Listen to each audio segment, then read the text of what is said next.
Welcome to the State of Our Union, the podcast where real love meets real life. I am your host, Karen Williams, author, speaker, and wife of over 30 years. This is the space for honest conversations around marriage, commitment, conflict, healing, and learning how to choose each other daily. And it's even during the times when life gets heavy. Because love isn't just about the vows we take. It's about the work we're willing to do together. Each week, we'll have conversations that inspire, challenge, and remind you that even through loss, disappointment, and change, your relationship can grow stronger. So, wherever you're listening from, whether you're driving, cooking, working out, or lying in bed wondering if you're alone in this, just know you're not alone. So take a breath, lean in, and let's talk about the real state of our union. Hello, and welcome to season 2 of The State of Our Union and the Fight to Keep It. I'm your host, Karen Williams, and today I have my real good friend with me, Gigi Quijano. Hello. And so I am excited because Gigi is a wife of, you tell me, 25, 6, 30 years? 20 going on 28. 28 years. And so, as most of you know, we're taking a little bit of a slight redirection with season 2. We're going to be sitting down with the wives and have them, pour into us on how they navigate marriage with all the things, all of the challenges that comes with marriage, how they actually do it. And so I'm going to stop talking and have Gigi introduce herself and tell her a little bit about her, where she's from, and all the good things. All right. My name is Gigi Quijano. Um, wow, let's see. I started off in the medical field, did that for 16 years, transitioned to the finance field for another 16 years, and we're still in that, mostly my husband. And right now I am authoring a journal and it is about to be published very soon. Yes, we're so excited. And so we're going to drop all of Gigi's information in the show notes. That way you can get in touch with her if you need Yeah. to. And so we are completely, very excited about that. All right. So we are going to dive into our conversations this morning and just see where it go. As you know, our format is very conversational. We're not going to be super formal. If we get to something that Gigi doesn't want to talk about, guess what? We're not talking about it. Whatever she wants to talk about, if she whatever she's comfortable with, that's what we're diving in. But at the end of the day, we want you to walk away with truth, and that way you can apply those said truth to your life. All right. So let's go into a little bit. Of course, we said that as wives, we have different seasons in our marriage. Well, the marriage itself have different seasons. We go through our honeymoon phase, and we go into the what I said, the relaxed or the soft girl or whatever people want to call it these days. I don't know if I have that era. Well, how, first we get married, and we think everything is, basically we have this weird expectation of what marriage should look like. Mind you, we just a lot of times we dream it up. But Gigi, tell me a time, or before we go into the timing, tell me a little bit about some of the things that you wish you knew before you decide to say I do. What would be some of those top things that come to mind for you? I think one of the biggest things I wish I knew before we got married is that I'm not going to win every battle. True. I Mhm. a Scorpio at heart and I'm very want the last word, but that doesn't happen in marriage. Mhm. It's not about having the last word. It's learning how to have a conversation with your spouse. Yes. And it took me a while to learn how to have a conversation. Mhm. So when that can go in so many different directions, because when you talk about conversation, we know communication is one of the biggest obstacle that we have when we first get married. Of course, in the first year or so, we are so excited to be married, to be Mrs. Whoever. And so we're excited about the title, but then when it comes to the actual the nitty gritty, the iron sharpening iron, the two individual people trying to merge into one, that can be a little challenging. And so even the things that we the conversations that we want to have, somehow it turns into a fight. We don't know how, but it turns into a fight. And so can you recall any of those moments and how did you navigate those? I'm laughing because as soon as you said, and it turned into a fight, and then 5 minutes later, what were we fighting about? That part? And 9 out of 10 times, that was me. Yeah. I remember I asked him to buy me something, Mhm. and he came back with the total opposite of what I wanted. I think I wanted a certain type of milk. He bought me creamer, and then he said, "Well, you didn't explain yourself."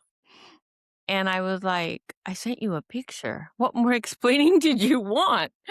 And so it turned into an argument, and then literally 3/4 through the argument, I was like, "Why are we fighting over this? Oh my gosh. Why are we having a conversation about creamer versus milk?" Yeah. Yeah. You know? And that's when I began to realize, because it wasn't the first time we fought about something for me was insignificant. Mhm. We had many arguments.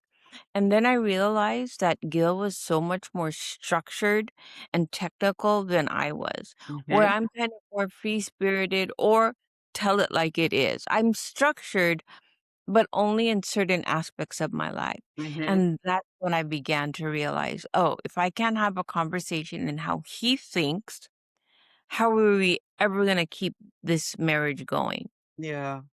And that was the biggest eye opener is he can't come at me in how he thinks. He has to come at me or talk to me in how I think, but I also have to give him that same grace. Yes. Yes. And so it's funny because I accidentally sent my friend a message that was for Gil. And she goes, "Is that literally how you talk to him?" And I said, Yes, because it's Gil is very 1, 2, 3. Mhm. 1A, 1B, 1C, if needed even.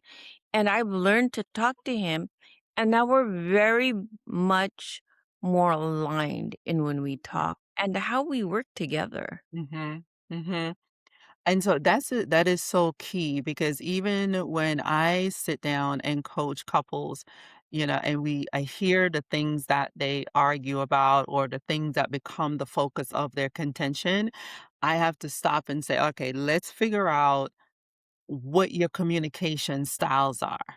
Because the thing is, it's not about the dirty sock on the floor. Right? That's not the issue. The issue is, am I being heard? Am I being disrespected? Am I being loved? Is my soul being fed in that moment? Do I feel safe to bring up another conflict in the future? How will that be viewed the next time, we have that encounter? That's what, believe it or not, that's the conversation that's happening in our heads in those moments. And so we have to as wives, we have to be able to slow down, and I'll say for husband as well. But I think when because us, I know wives, I know us, we can get and there's nothing wrong with being emotional. So let's put that disclaimer out there first. There's nothing Yes. wrong with being emotional. The thing is, we cannot allow our emotions to drive every encounter we have with our husbands, because what end up happening, we hold on to things called resentment, disappointment, hurts, pains, and so we hang on to those things, and that becomes the lens that we view every other conversation through.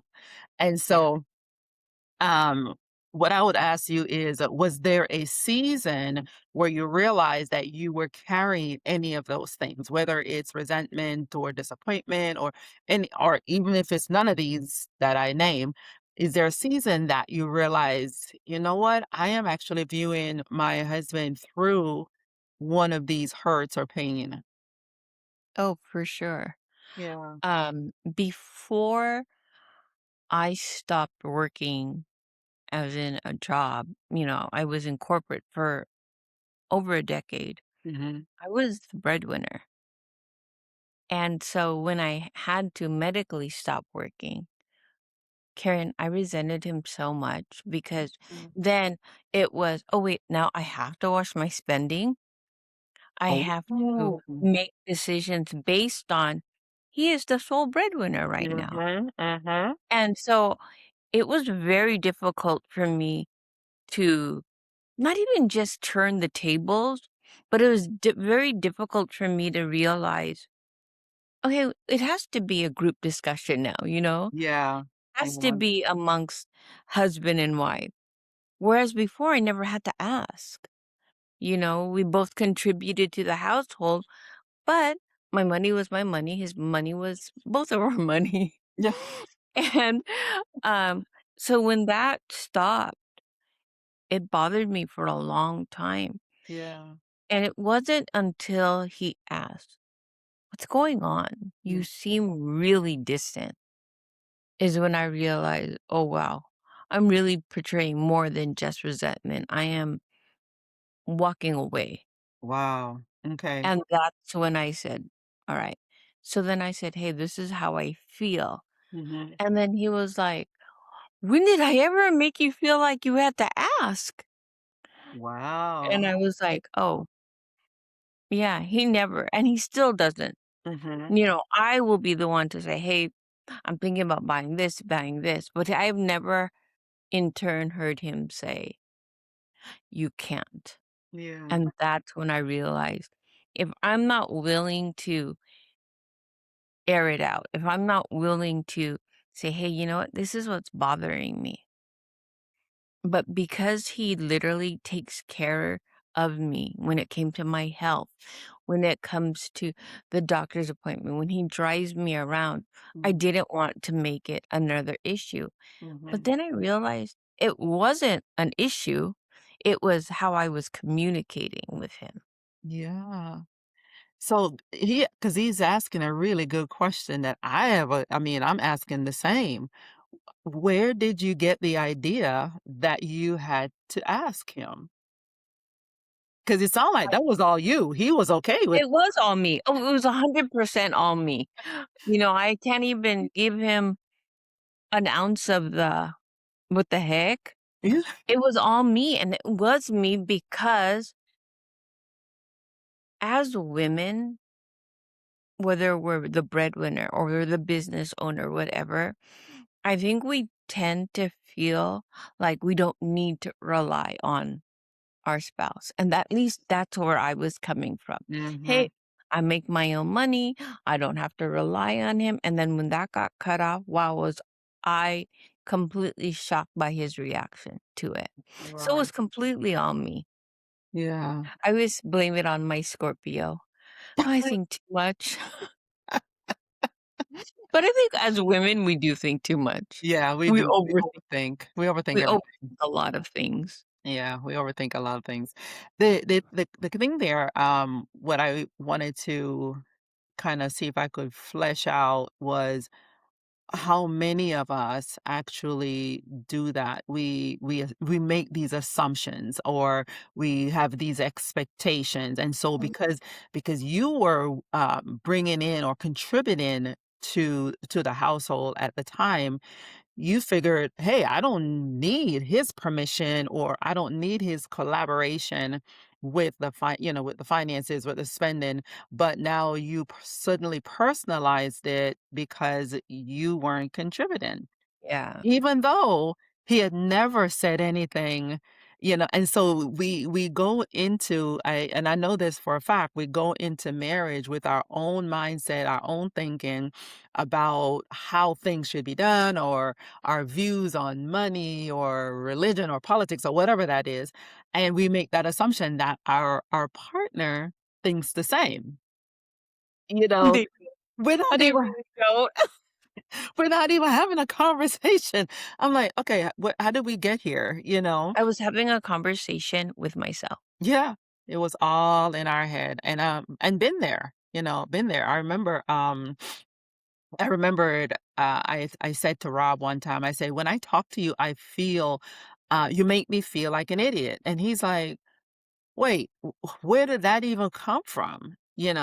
Again, my own insecurities. And, Gil and Rob is probably very similar in the way they communicate, is pretty much, black, white, maybe gray, blood, it's just, boom, boom, boom. So when Rob would ask me a question, I read into the question and I see my own insecurities in the question. He's asking me a one-liner, and I'm telling you, Gigi, I am hearing a whole paragraph. No, it's so true. We're reading between the lines. Wait, Yeah, but he annotated it this way, or, you know, I heard something different. yeah. 'Cause they raised their tone just a little. Oh my god, he's yelling at me. Yes, yes, yes. No, I'm not good enough. Yeah. Now, and again, a whole conversation in my own head about what he's saying instead of, okay, what did you mean by that? Why did you say it that way? What was happening, and all of those things. And I remember when he made it pretty clear. He said, "First of all, you are safe with me. There's never a time that you have to think that I'm thinking less than you. Whatever I'm asking you, that's all I need to know, you know? But he has a way of, he'll ask a question and he asks follow-up questions. And I'm like, man, I didn't think it all the way through then, so, and especially like, as a business owner, sometimes I have some expensive business ideas. And he was like, "Okay, so how is that gonna work? What's the ROI? Who else have you consulted about this? And so he has all of those questions. Now, mind you, we've been married now, it'll be 34 years this year. So I'm at the point where I already anticipate those questions, and I am comfortable and safe to say, you know what? I don't know. I didn't look into that yet. And maybe sometimes he'll go look it up himself.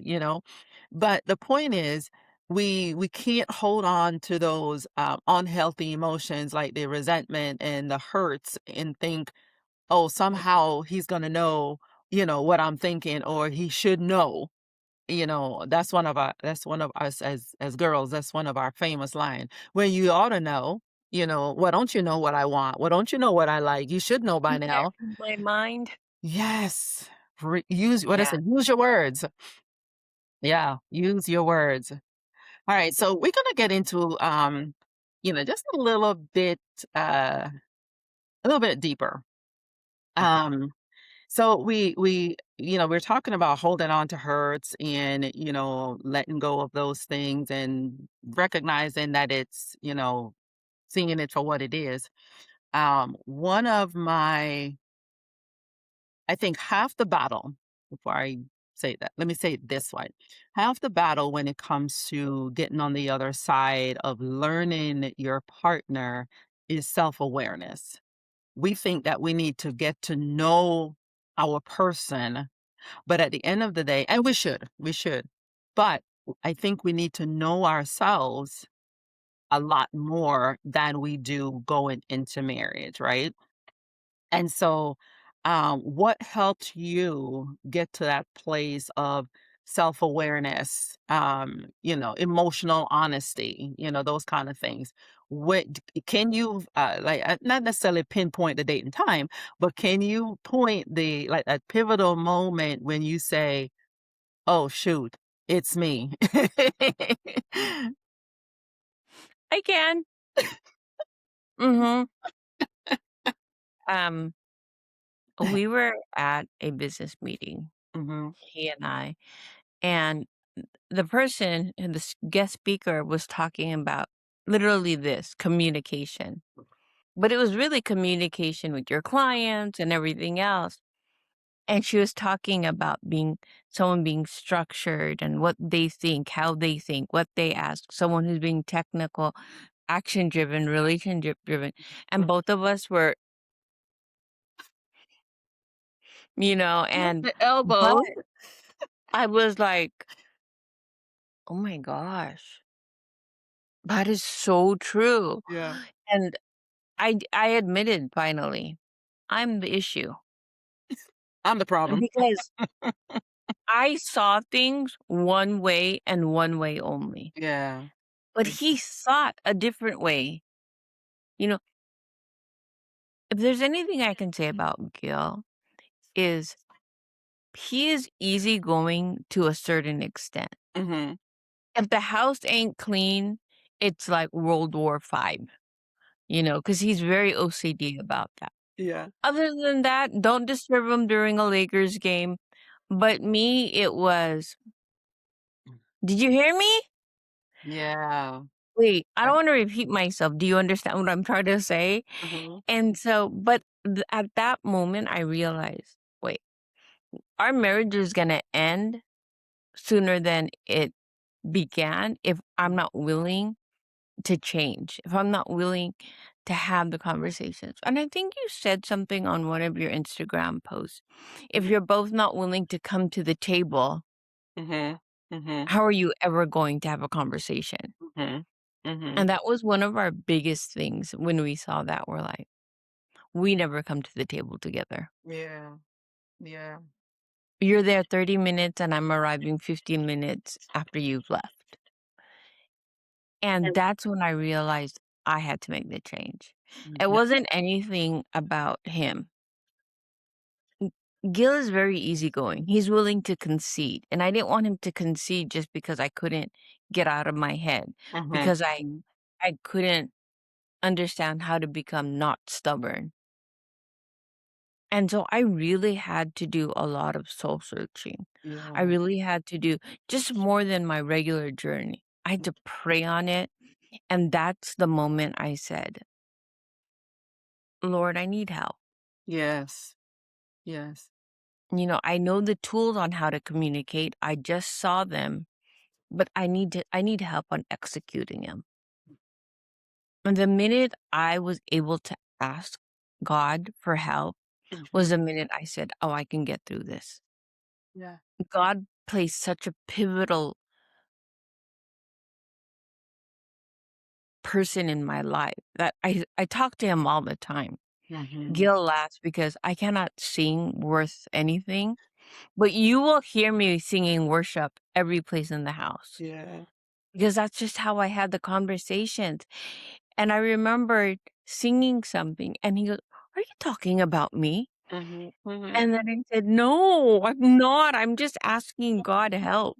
Yeah. And that's really the moment I realized if I wasn't willing to have a conversation with God first, Mhm.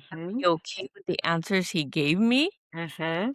our Mhm. our marriage was doomed. Mhm. That is so on point, and we could probably stay there for a few moments because the thing is we wrestle with having the conversation with God because we know that when we get in the presence of God, he is not going to show us our spouse, he's going to always show us our own heart. Yes. And when we get before God and we are complaining about my husband does this, my husband does that, Lord, don't you see him? Lord, did you see what he said? Did you hear what he said? And God is quickly to say, I see him because he is my son. Yeah. However, let me deal with your heart because God is going to deal with our spouse in their season, in their time. But if God is making us self aware, we cannot just ignore that. We cannot just walk away from that. And I know that one of the biggest challenges that we have as wives is we are afraid to actually sit down, look in the mirror, and not just look in the physical mirror, but look in that mirror of our soul and say, I should not have said that. I know when I said that, I was trying to hurt his feelings. I know when I said that, I was trying to get a reaction. I know when I said it that way, I was trying to pick a fight, or I was trying to there was that ulterior motive at the base or the core of the conversation that we had, or whatever it is that we were picking at. And if we're honest with ourselves, we will understand that, wait a minute, maybe that's what's adding to the friction.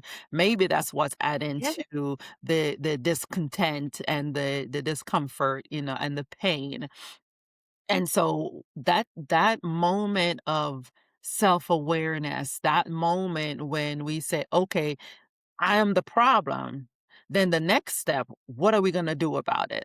Am I actually going to start working on myself? Am I actually going to journal? Or am I going to get around my friends that's going to say, girl, don't let him talk to you like that. You don't have to put up with that. You make your own money. You do this. Well, the thing is, you can hang out with people that don't value marriage and hear that kind of thing, or you can swim upstream against the grain and come out on the other side of it with a marriage that is totally reflective of God and His Son. It's funny you talked about hanging out with the wrong people. Mhm. So, Gil and I had a huge friends group through his work, Mhm. but divorced. Husband was living in another country. Mhm. She was mad that he wasn't coming home, cheated on. And I was like, if we keep hanging around them, Mhm. we are going to become them. Mhm. Mhm. Mhm. And none of them, the biggest thing that got me was I finally asked, do you go to church? Yeah. Do you have a relationship with God? Because if you don't, I can't be around you. Mhm. Because I've always had such a childlike faith. Everything God tells me, I believe. Yeah. I That's never question it. yeah. Now, if it was my mom, maybe I'd question it. Maybe I wouldn't believe it. But with God, Yeah. through Him, all I believe. Yes. And so I was telling you, you can't hang around them anymore Mhm. because your thoughts are projecting into our marriage. Yeah. And my thoughts and the craziest thing is when I knew it was when the husband sat apart and the wives were in another room. Mm. And all I was hearing was, oh my gosh, so and so is just giving me a hard time about this and nah, nah, nah, nah. And here I'm like, I don't have anything to say. Yeah. Can't add to that. Mm-mm. Nope. And Can't. that's when I knew we had to leave. Yeah. And the thing is, my son was asking Rob and I recently, our youngest son, Jordan is 32, and he was asking Rob and I if we have, like who's our like best friends, and that kind of thing. And I said, technically, your dad is my best friend. And so, Rob was having the conversation with him. And he said, "Yeah, your mom has always been, my best friend. That's the person that I feel safe with. That's the person that I have those conversations with." For Rob, it's more like, he found safety in me, and he doesn't seek it anywhere else. You know, he's probably like Gil in this way as well. The when you get around relationships or other people that are not aligned that way, doesn't take him long to say, "You know what? I'm out. We're not even aligned. We're not even aligned."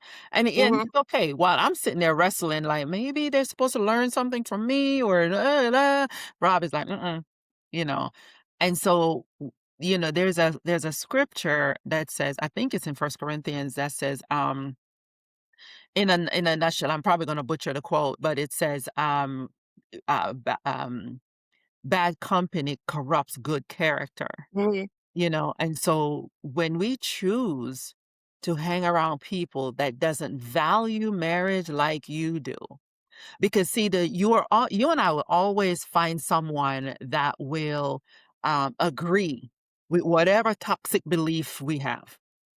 If I Yeah. think that my husband is trashy, if I think that he should be bashed, just name call or whatever, I can find a group of people that will agree with me because of Mhm. their own experiences. And so if you want a good marriage, you want to hang out with people that have the marriage that you are looking for. Now, don't get me wrong, you're not going to find and I wouldn't say you should find a marriage where you're gonna copy what they do. But you're going to learn some things, as in how we talk to each other, how we communicate, the value we place on each other, how as spouses, how you hear them talk about each other when the other is not in the room. Pay Right. attention. Mhm. Yeah, pay attention to those kind of things. That way you can say, hey, even when she's not around, even when he's not around, there's a level of respect that's there. There's a love that's there. There's a care that's there. There's a value, that's there. And so, what would you say what would you say to that couple? Um, and I know we're really targeting the wives this season, but what would you say to that young married person that is like, I don't know how I'm going to get through this because you know I'm, I get up every day and my feelings are hurt because of something he said or something he did. What would you say? Guide them on how to navigate that, especially the wives. I honestly would say learn the art of conversation. Mhm, Until you're willing to do the work, mhm. 'cause the work isn't changing him. Yes, The right. work is looking at yourself first, and that took me forever to understand. It's not Mhm. like I walked into our marriage going, "Don't worry, I'm not gonna change you." Yeah, right. But the work is not in changing him. Yeah, It is looking at yourself first. It is seeing who you are first. yeah. Because Mm, really, when they see you working on you, they begin to work on themselves. yes. Yeah, yeah, Wholeheartedly, I believe in that. yeah. And I believe that. I believe that if nothing else, when we start working on ourselves, we start seeing them differently. Yes. Yeah, I we start stopped seeing them differently. having ridiculous fights with him, Mhm, especially when my daughter noticed at a younger age. Why are you yelling? mm, Yeah, mhm. why am I yelling? Yeah, why are you yelling, Gigi? I was like, why am I yelling at the most ridiculous things? Yeah, And that's when I had the conversations with God. That's when I began to look for the tools. And mm, I think that's huge. Until you're ready to look for the tools to help you in your marriage, yes. and not, I said help you, not help we. Yep, Because you can't help yourself. You can't help anyone. You can't help your spouse until you're willing to help yourself. 100%. And that's when I realized you need to fix something. And I Mhm. didn't even know what I needed to fix. I just knew something needed sometimes even just tweaking. Yes, It yeah. wasn't like you had to completely rebuild yourself. A Mm, lot of times it was just a tweak here, a tweak there. Mm, But at the end, it was the conversations I had with God. It yeah. was the way I journaled. I no longer dear diaried it. Because a lot of times when you're writing to your diary, you're telling everything you want to say that you can't say out loud. So true. Yes. And then I began to reflect, especially if do want Gil and I have arguments still?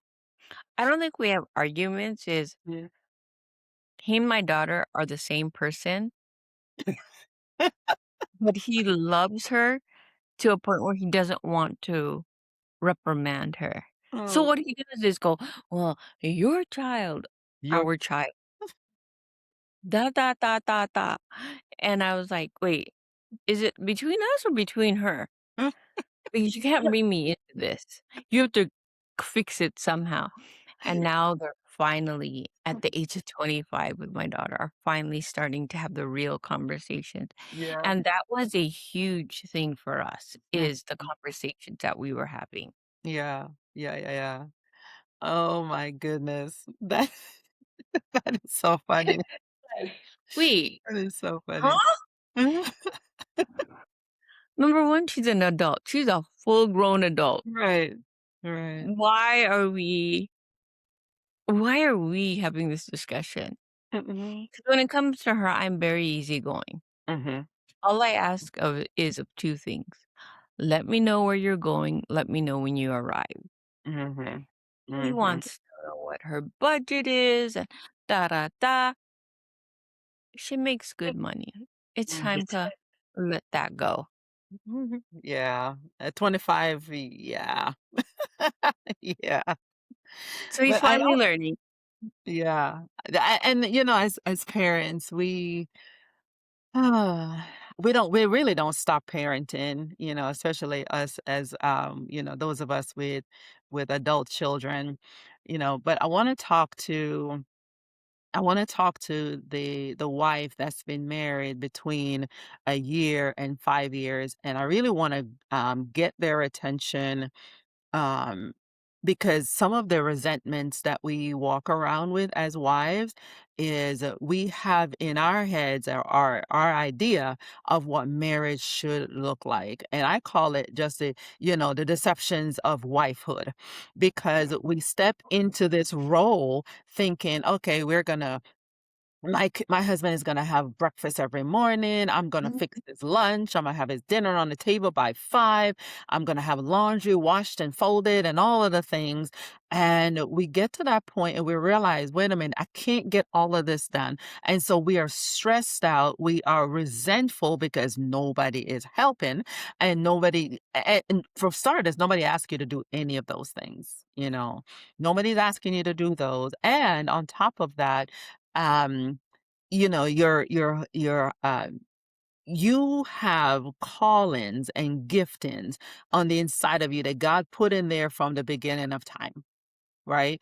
And a lot of times we operate from a position of resentment because those gifts are unable to come forward. And so I want us to talk a little bit about when you realize your calling, because I know you're getting ready to publish your journal. And when did you realize your calling? And did you have one of those moments where you're like, I am made for more than this? Hmm. In regards to I am made for this with my journal is when I had Gil's blessing. Mhm. Because things like authoring a or publishing a journal or authoring a book, Mhm. that can't be me on my own. Right. I Right. had to have his blessing. And the second thing was I couldn't come with expectations Mhm. of him. Mhm. I had to set the expectations for myself. And that's when I realized, oh, this is it. When he told me, you do your thing, Mhm. automatically I realized I can do it. Yeah. Yeah. I think, earlier you were talking about the women in the first 1 to 5 years of their marriage. The biggest thing for me is, I'll say it over and over again. I told this to my cousin who just got married. Stop putting expectations on him, and most definitely stop putting expectations on yourself. You don't not automatically snap your fingers and you are the perfect wife. Mhm. Mhm. You can't. Because I know this because I did it. Right. And then I found out he loves to do laundry. That's his de-stressor. So I Mhm. said, yes. He cannot cook to save his life. And I was like, "Wait, what? You want me to cook your meals? I don't like to cook. I can cook, but I don't even like to cook." Yeah. But I realize you're not compromising who you are, Mhm. you're compromising to make your marriage work. Yes. Okay, you're gonna clean the house, do the laundry, I can cook. Mhm. Mhm. Because it's a team. Yeah. Yeah. When people say marriage is a 50-50, no, it ain't. Nope. It is 100%, 100%. If Yeah. you're only giving 50% into your marriage, Yeah. you're not going to last past No. that 5 years. Exactly. 100%. Yep, I agree with that wholeheartedly. Absolutely. Absolutely. And we come to the table, or we come to the table of marriage as two individuals with gifts and callings and anointings and grace, all of the things that God has put on the inside of us. And that's why it's important that we marry someone that will align with our values. That way you can still live out your true calling, even as a wife. As a matter of fact, your marriage is supposed to enhance the gifts that you have on the inside of you, the gifts that God has placed in you and I. And I think sometimes, the years will go by and we get to a point where wives are like, I am missing something. I'm going to go find myself.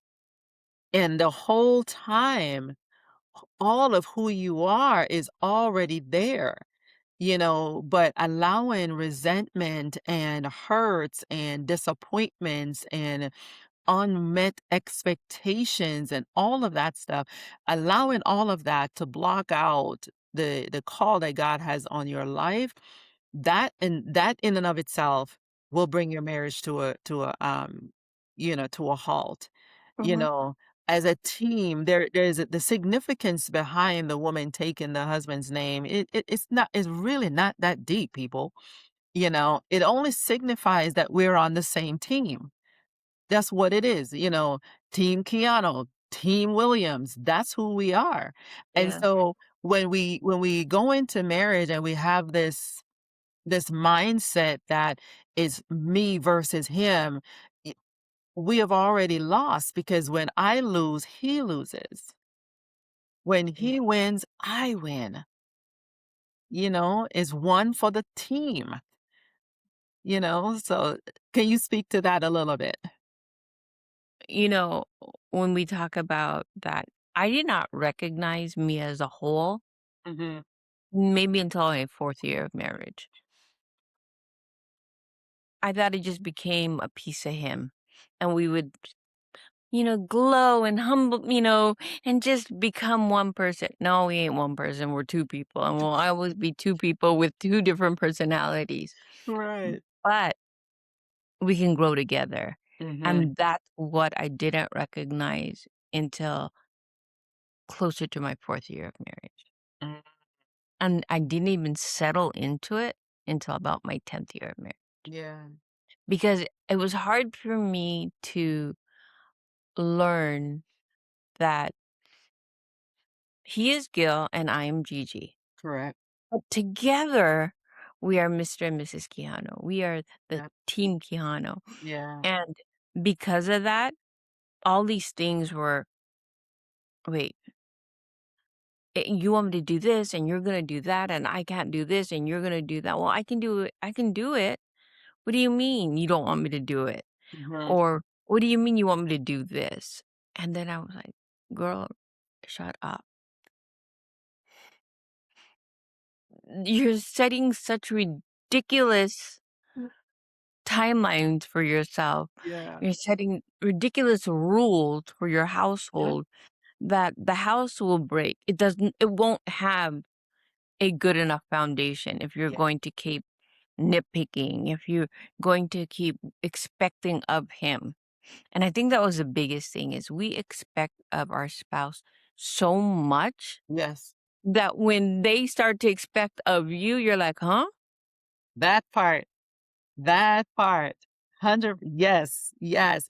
Because one of the questions that I ask, single people, you have a list of expectations for the person that you want to marry or what you expect of your marriage should look like. And I said, the first question is, are you showing up that way? Mhm. Because if you are unable to show up that way, it is not fair to have that expectation of somebody else. I think a lot of times, I spend time, elaborating on that as it applies to each individual. But yeah, we have these expectations. And sometimes, oh my gosh, sometimes Gigi, those expectations comes from all types of crazy sources, like whether it's social media or TV, Hollywood, all of these things where we don't even have access to the real lives of these people. We don't know what their real story is, you know? And so, yeah, it's always, I'm always into that. And no, I hold people accountable with that. Yeah, and you gotta stop comparing someone else's marriage to yours. Th- Their Elaborate story on is not that. your Yes, story. please talk about that. And I'm talking from example, there was a couple in my life, that I felt had it all. He was doting, she was doing what was necessary. I really almost called her the Proverbs 31 woman. Oh, I wow. was like, "Dang." She was prayerful, she was everything, and the marriage dissolved. Mm, And then I said and I remember Gil going, "You want that marriage? Because I don't want that marriage." And then I was like, wow. "Never mind. Yeah. I'm not going to begin to compare our marriage to other marriages because I don't know the full story. I don't know the chapters between the book. I Mm-hmm. just see the cover Mm-hmm. and the shortened explanation of the book. Yes, But I don't know the pages, the chapters, the going ons. exactly. I just see a really pretty picture on the front of the book. Yeah. Yeah. So that's when I said, stop. Then Yeah. I began to surround myself with wives who not just not necessarily who I wanted to be, Mhm. who set examples of what I could continue to grow as. Exactly. Exactly. I'll give you an example. Gil does not like being in group settings Mhm. unless he knows you. The minute I told him about a Greece trip, Mhm. who's going? Right Yeah. away, yeah, I don't have a problem. Mhm. And I had asked him, I'm surprised you really only know Gary. Mhm. And he said, but I know the wives you're hanging out with. Yes. Yeah. Yeah. Yeah. He straight up said, you're always happy with them. Mhm. Mhm. Whether you're going to an event with them, whether you're doing Bible study with them, I've never seen you leave it being,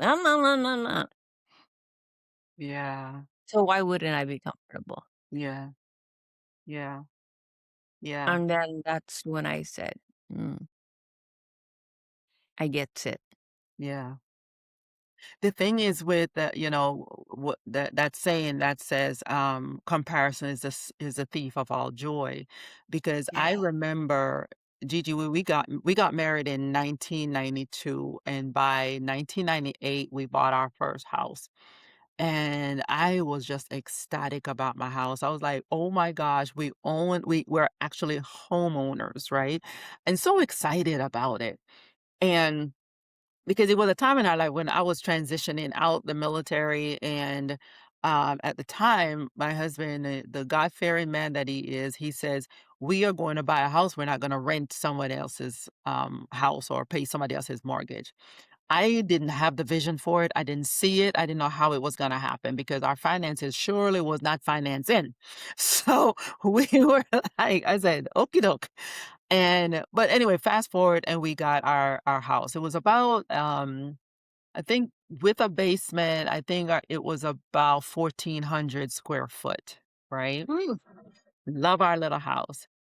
Until I went to some other church member's house, and my house could fit into theirs about 4 or 5 times.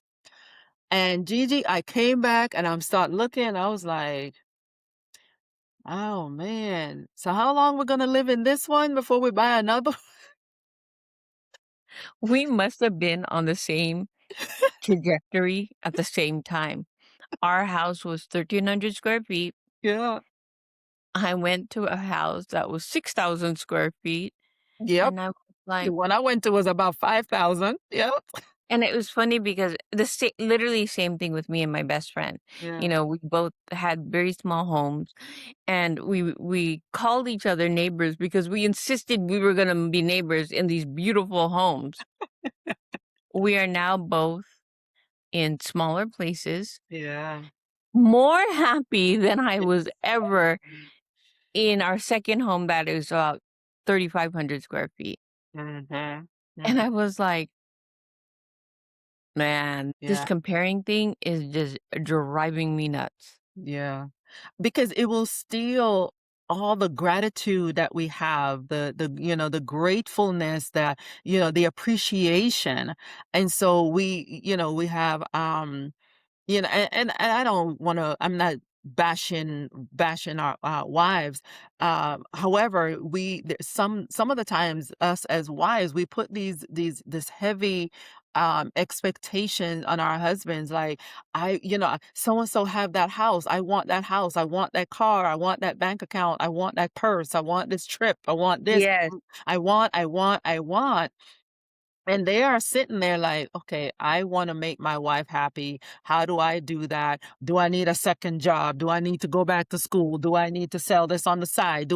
And all of these things, instead of coming to the table and say, okay, honey, what is our plan? What is our goal? What is the vision for the marriage that we came to agreement on? And what's the timeline? What are we going to do for the next 5, 10, 15 years, and start planning that future.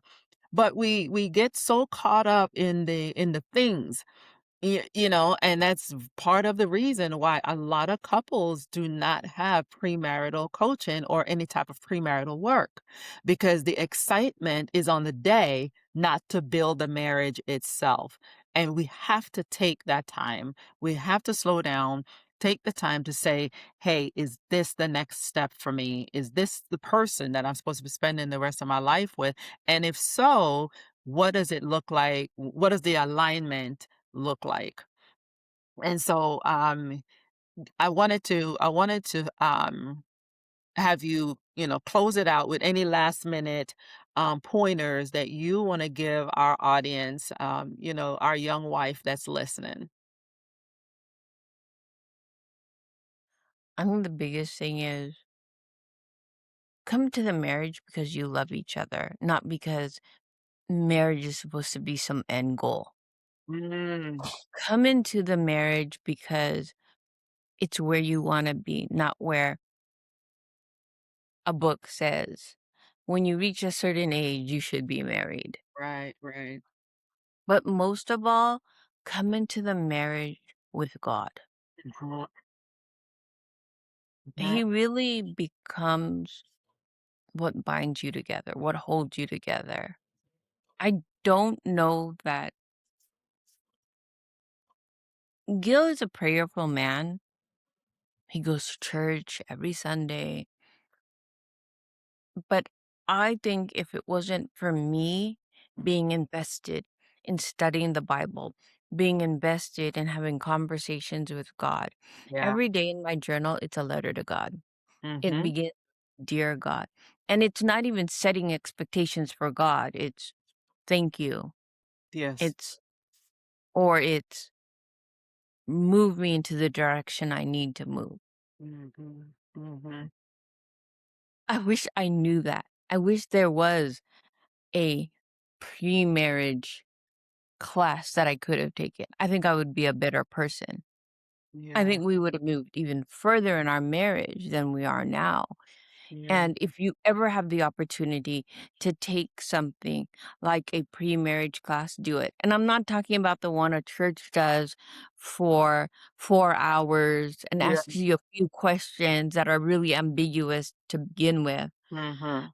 That's not what I mean is find someone like yourself Mhm. who will give you measurable goals to work with, who will allow you to recognize you are you, he is he, and you come together as a couple. Yes. Yes. Because until then, your marriage isn't going to move in the direction you want. I know firsthand that. Yeah. If Bill and I didn't take the time to really read your workbook or go through, and this isn't even a plug on you, it was Mhm. if we didn't take the time to work on ourselves, Yeah. Yeah. I think we'd be, if not divorced, I think we would have close to it. Yeah. Yeah. And that's the sadly, we don't we there's no real way to communicate the importance of premarital work, because so many people, like you said, so many couples really believe that marriage is the destination when it's just a starting line. It's that place where you start learning about who you are. It's that place that will challenge you.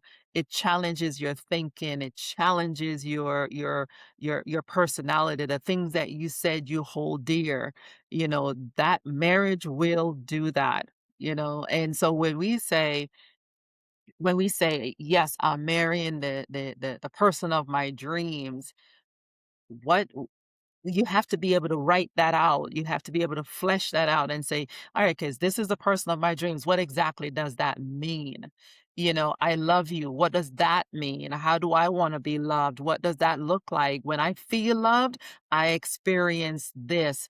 All of those conversations need to be had ahead of time and being okay to say, you know what? This might not be the person that I should marry.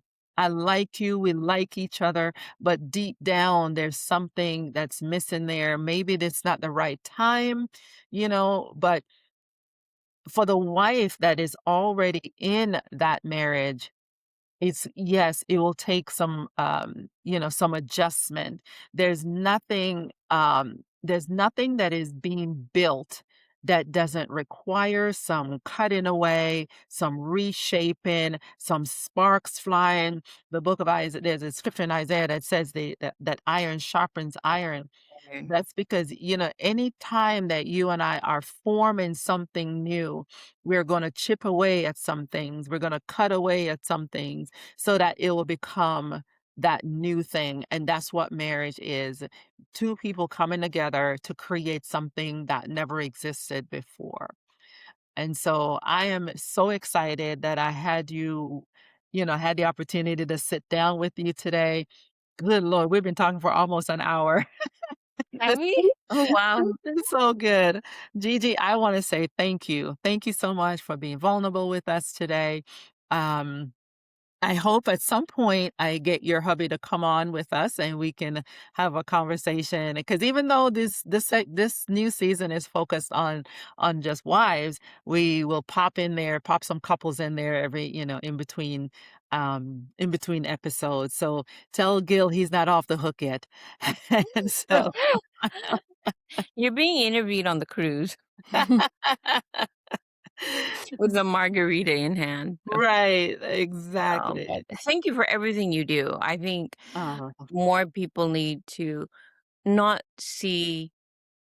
I think when people hear about a marriage podcast mm, or a, a wife's podcast, it's automatically, she's going to try and change me. mm. Whenever in reality, you're gonna set the framework, and then you have to do the rest of the work. The You wife, the husband has to do the exactly, rest of the work. exactly. A someone who can guide people in marriage, they're just gonna guide you. It's not you Yeah, gotta do the work. yes, you do have to come ready to do the work. You definitely do. All of Gigi's information will be in the show notes. And so, again, I want to thank you so much for joining us on this episode of The State of Our Union and the Fight to Keep It. Have an amazing rest of your day. I'm so excited for you guys to hear, to listen to the upcoming episodes. We have some really cool live schedule. So have a wonderful day and we'll talk soon. Thanks, Gigi. Bye bye.